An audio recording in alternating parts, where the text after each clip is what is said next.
फिरोजाबाद से खबर है। स्वास्थ्य विभाग के खिलाफ प्रदर्शन किया गया है। स्वास्थ्य विभाग द्वारा बरती जा रही लापरवाही को लेकर सांकेतिक धरना दिया गया है। कांच एवं चूड़ी मजदूर सभा संघ चाणक्य फाउंडेशन ने प्रदर्शन किया है। रामलीला फाउंडेशन परशुराम शिविर के सामने सांकेतिक धरना दिया गया है। मांगे पूरी नहीं होने पर आंदोलन जारी रखने की चेतावनी दी गई है। हमारे संवाददाता देवाशीष ने जायजा लिया है, आइए आपको दिखाते हैं।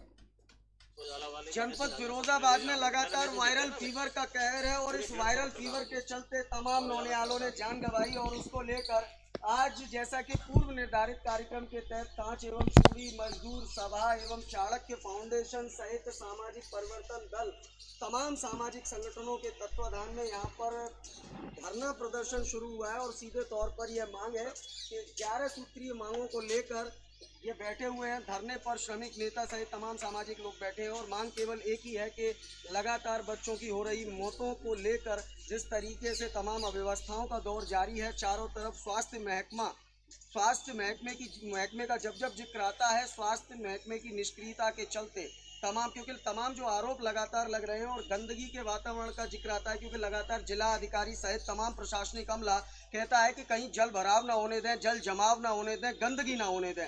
लेकिन जनपद के विभिन्न हिस्सों का हाल हमने आपको ग्राउंड जीरो से यूसी न्यूज पर एक्सक्लूसिव दिखवाया है। और इस समय हम खड़े हैं नगर निगम क्षेत्र के ही रामलीला मैदान में और ये रामलीला मैदान आप पीछे देख सकते हैं। चारों तरफ आवारा जानवर और गंदगी का आलम यहाँ व्याप्त है।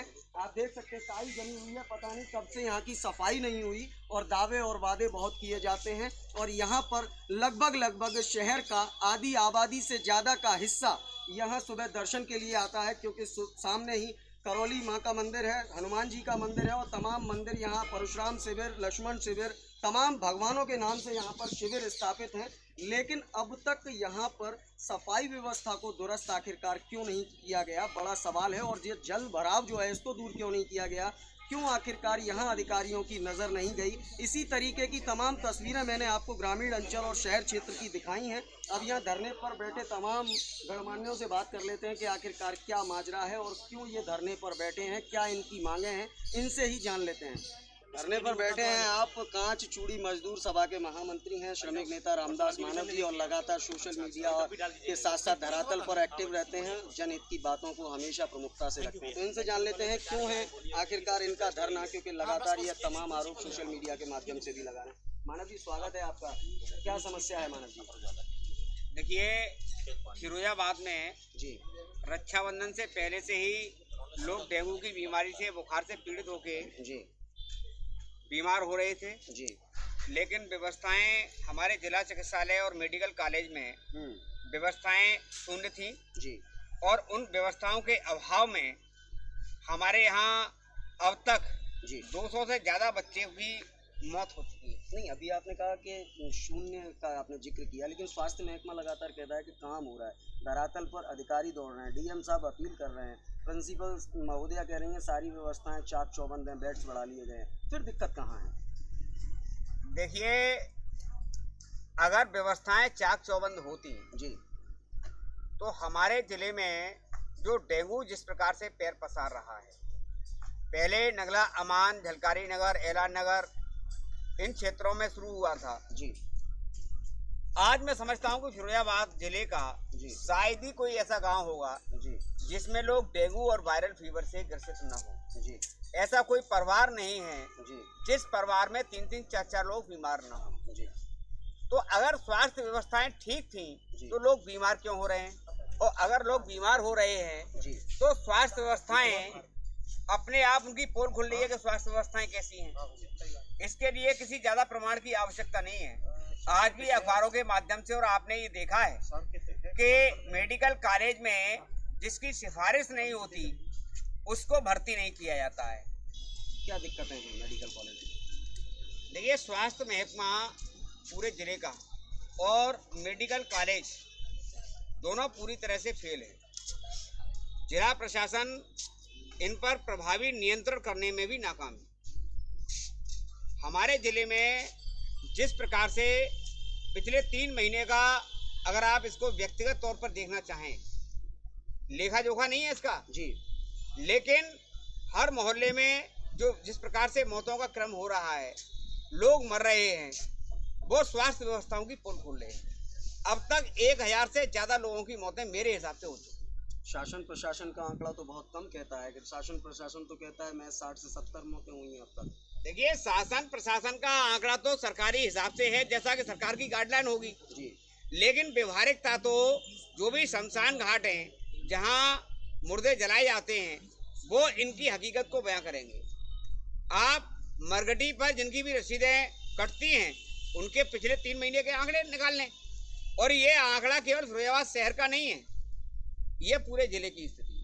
मतलब जनपद में लगातार मौतें हो रही हैं और अधिकारी जिस तरीके से आंकड़े बता रहे हैं, क्योंकि आप कह रहे हैं 10 से 15 मौतें हो रही हैं, अधिकारी कहते हैं, संगीता अनेजा जी प्राचार्य जी कहती हैं कि 1 से 2 एक मौत हुई, कभी 2 मौत हुई मेडिकल कॉलेज में। लेकिन चक्कर क्या है, ये आंकड़े की जो जादूगरी का खेल है, ये चक्कर क्या है? देखिए, अगर आंकड़े वास्तविकता में बता दिए जाएंगे और प्रदर्शित हो जाएंगे तो शासन के साथ साथ WHO भी गंभीर होगा, और भारत सरकार भी, प्रदेश सरकार के साथ साथ भारत सरकार भी यहाँ की मेडिकल कॉलेज की प्रिंसिपल के खिलाफ, स्वास्थ्य विभाग के खिलाफ, जिला प्रशासन के खिलाफ कार्रवाई कर सकते हैं। इसलिए अपने खिलाफ कार्रवाई को रोकने के लिए सबसे बेहतरीन तरीका है कि आंकड़ों में स्थिति शून्य दिखाई जाए।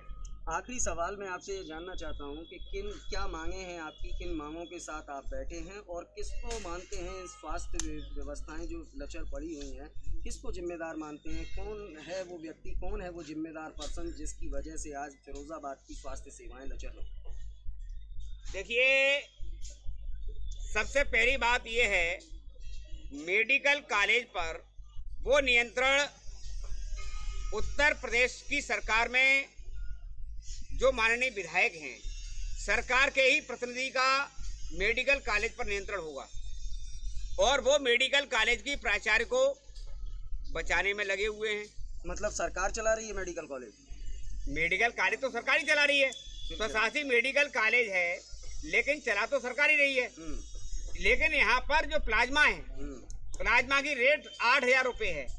आज डेंगू के मरीज को प्लाज्मा या जम्बो पैक की जरूरत है, वो प्लाज्मा 8000 रुपये पेड करेंगे तब मिलेगा, और आदमी अब जिसका वजन 60 किलो होगा, 2000 से ऊपर उनकी प्लेटलेट काउंट होंगी, मतलब 2 लाख से ऊपर, तब उसका प्लाज्मा निकलेगा। तो इन हालात में ये सरकार को निःशुल्क करना चाहिए। माननीय हमारे शहर के विधायक जी केवल मरने का इंतजार करते हैं कि लोगों के घरों में मौत हो, और मौत होने के बाद हम संवेदनाएं व्यक्त करने चले जाएं, लोगों की सहानुभूति बटोर लें। अगर सहानुभूति का ही उनको जरा भी गंभीर है माननीय विधायक जी, तो फिरोजाबाद के जो गरीब आदमी है, मजदूर आदमी है, पीड़ित व्यक्ति हैं जी, मैं किसी भी एक जात बिरादरी की बात नहीं कर रहा जी, ऐसा कोई घर नहीं है फिरोजाबाद में जहां डेंगू से लोग प्रभावित नहीं हो जी, चाहे वो मोहल्ला दुली हो, अग्रवाल धर्मशाला या ब्राह्मण धर्मशाला, तिलक नगर, हर मोहल्ले में लोग बीमार हैं, और इन बीमार लोगों के उपचार की समुचित व्यवस्था माननीय विधायक जी को करानी चाहिए थी। लेकिन विधायक जी जिंदा रखने में विश्वास कम रखते हैं, लोगों को मारने में उनका ज्यादा भरोसा है कि लोग मरे तो हम उनके घर पर श्रद्धांजलि अर्पित करने जाएं। मेरी संवेदना है, मैंने अपना ब्लड दिया केवल इसलिए कि मैं किसी एक व्यक्ति की जान बचा सकता हूँ। ब्लड तो उन्होंने भी दिया, उनके परिवार ने भी बिल्कुल दिया, लेकिन इसके बाद मेडिकल कॉलेज की जो व्यवस्थाएं हैं उन पर उनका नियंत्रण है, और उसमें गरीब आदमी, कमजोर आदमी जिसकी कोई सिफारिश नहीं है वो भर्ती नहीं किया जाता है। कल भी कई लोगों के साथ ऐसी स्थिति हुई है।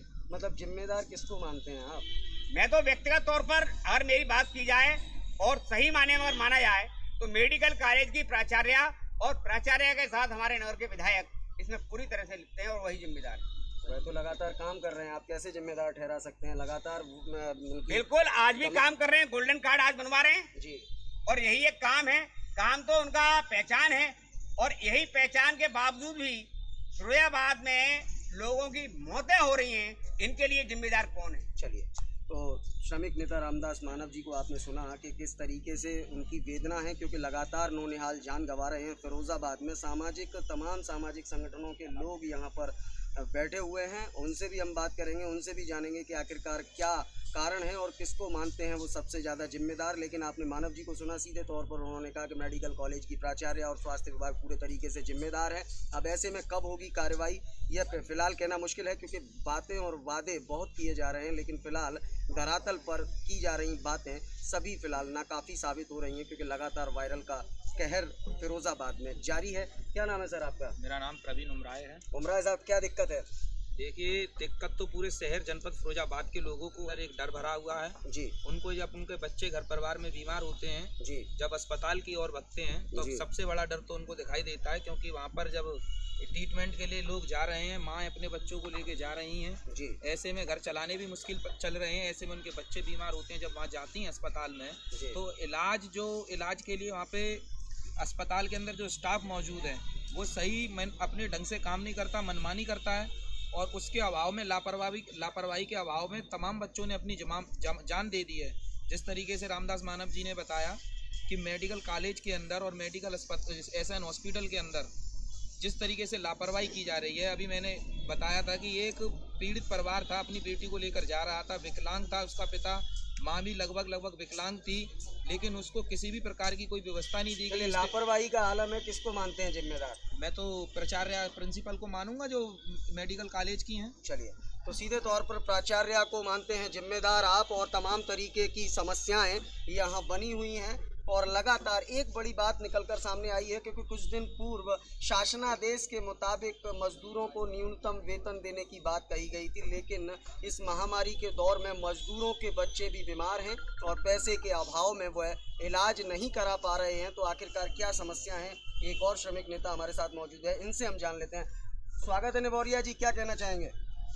पहले तो सभी मीडिया को धन्यवाद है जी कि आपने थोड़ा हमारी आवाज़ को उठाया और उठाने जा रहे हैं। जी साथियों, कांच एवं चूड़ी मजदूर जी सब आके बैनर तले, जी बाकी हमारे साथी हैं संगठन के, और भी संगठन हमारे साथ हैं। जी माननीय हमारे रामदास मानव जी मंत्री हैं जी उनके उपस्थिति में आज धरना रखा है।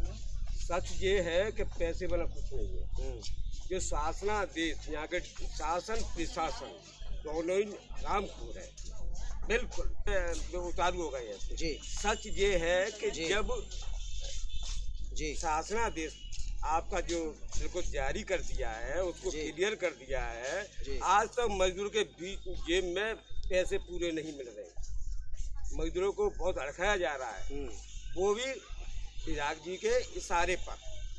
विधायक जी नहीं चाहते कि यहाँ के चूड़ी जुड़ाई मजदूरों को पूरी रेट मिले, उनका भरपेट खाना मिले, वो नहीं चाहते। मतलब फिलहाल कुछ नहीं मिल रहा? नहीं मिल रहा है, आधा अधूरा मिल रहा है, आधा अधूरा मिल रहा है। तो आप देख सकते हैं इस महामारी के दौर में आधा अधूरा वेतन मिल रहा है।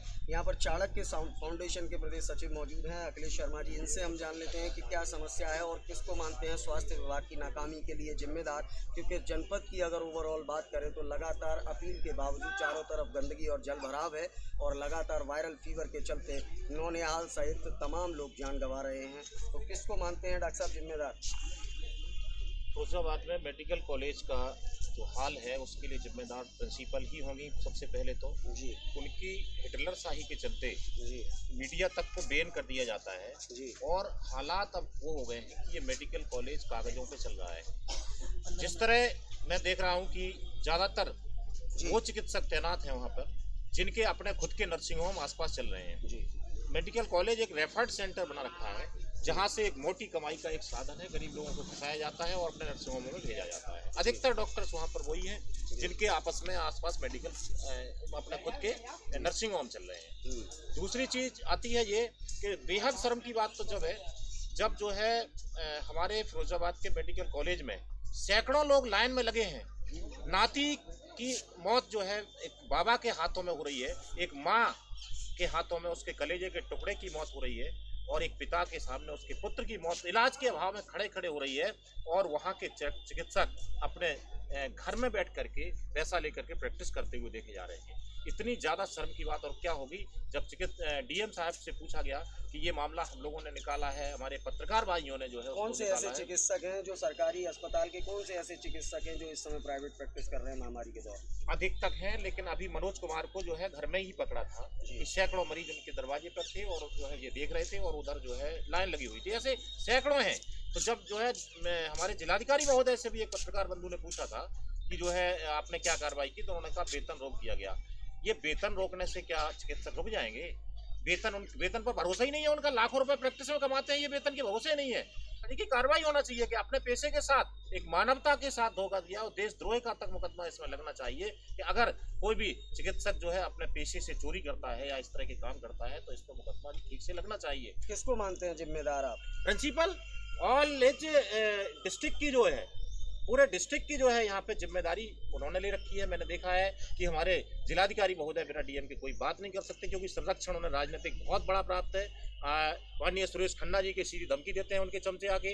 वो कहते भी हैं कि जो है सुरेश खन्ना जी जब तक हैं मैडम का कुछ नहीं बिगड़ेगा। और हमारे विधायक जी पूरी तरह से समर्पित हैं अस्पताल में।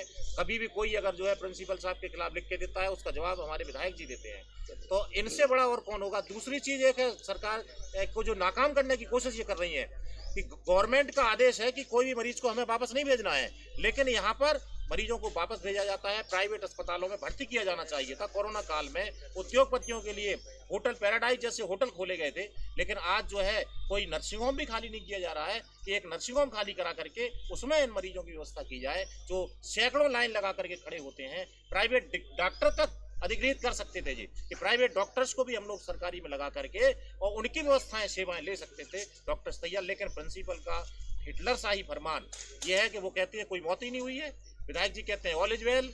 ये सब चल रहा है, ये बेहद शर्मनाक है। क्या मजदूरों के बच्चों को ये बच्चे नहीं मानते हैं या गरीबों के बच्चों को बच्चे नहीं मान रहे हैं? ये बेहद शर्मनाक है। फिरोजाबाद में आज अमीर गरीब सब परेशान है, कोई भी जो है खुश नहीं है इस रवैये से। सरकार के ताबूत में ये अंतिम कील ठोकने का काम ये लोग कर रहे हैं। अगर सरकार अभी भी नहीं चेती तो इसके परिणाम गंभीर होंगे और धरना हमारा अनवरत चलता रहेगा। चलिए शुक्रिया हमसे बात करने। तो तमाम जो धरने पर बैठे तमाम लोगों को आपने सुना, सीधे तौर पर सबका आरोप एक ही है कि इस पूरी अव्यवस्था के लिए मेडिकल कॉलेज की प्राचार्य संगीता अनेजा सीधे तौर पर जिम्मेदार हैं। अब ऐसे में कब होगी कार्रवाई और कब सुधरेंगी फिरोजाबाद की स्वास्थ्य सेवाएं, यह कहना फिलहाल मुश्किल है, क्योंकि लगातार बातें और वादे तो बहुत किए जा रहे हैं, लेकिन धरातल पर वही डाक के तीन पात नज़र आते हैं। क्योंकि अभी धरने के ठीक सामने की तस्वीर मैंने आपको दिखाई थी कि चारों तरफ जलभराव और गंदगी का आलम है और लगभग जनपद फिरोजाबाद के अधिकांश क्षेत्रों की ऐसी ही तस्वीर है